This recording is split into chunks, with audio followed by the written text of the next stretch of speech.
All right, so what we're going to do on this side of the sidewalk, I'm just going to show you a little bit different method.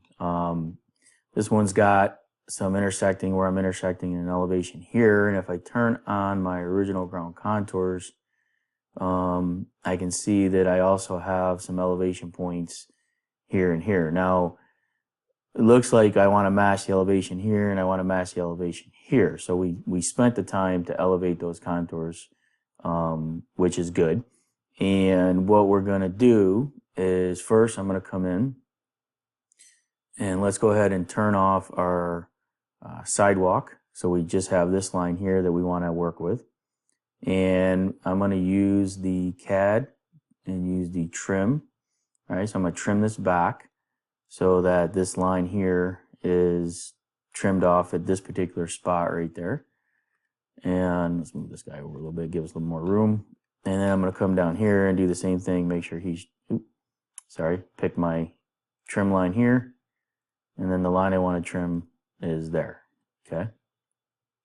So now what I want to do is I'm going to elevate this. On the data prep tab, we have this command called elevate lines. So I'm going to pick that, and I'm going to use this intersect line command. My intersecting lines, all right, are going to be this and this, all right? So I'm going to elevate these lines where they cross there and there. So it's a little bit easier than the previous method. But also what I want to do is I want to elevate where they cross here because that's where that's tying in, and where they cross here, okay? And then I'm going to choose the lines I want to intersect, which is this line here and this line here, okay? So now if we watch this and I click apply, now these guys are elevated at those particular spots. So where they cross, I'm at my 23. And then over here, if I right click and edit this line and pick this here, we can see that I've got two elevation points there and there. And if I pick this one over here, I have two elevation points there and there where they cross. So now I got to come in and add in a VPI for my ramp. So just like I did in the previous video, I'm going to come in here and I'm going to set an elevation at this particular point. So if I can use either the, insert at slope. Now what I need to know is the horizontal direction. So I'm coming in this direction. So it's going to be my outgoing slope.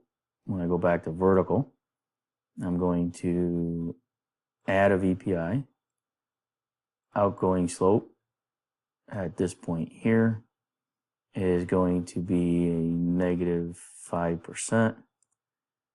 And we'll click save, and we'll see that it raised that guy up 5%.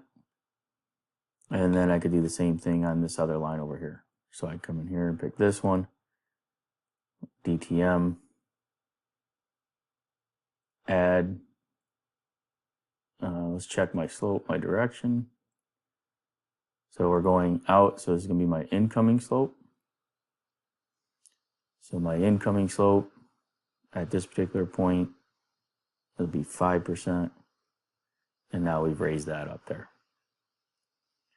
So now I've got my sidewalk raised up with my ramp at 5%. No, I'm not greater than 8%. And we're good there.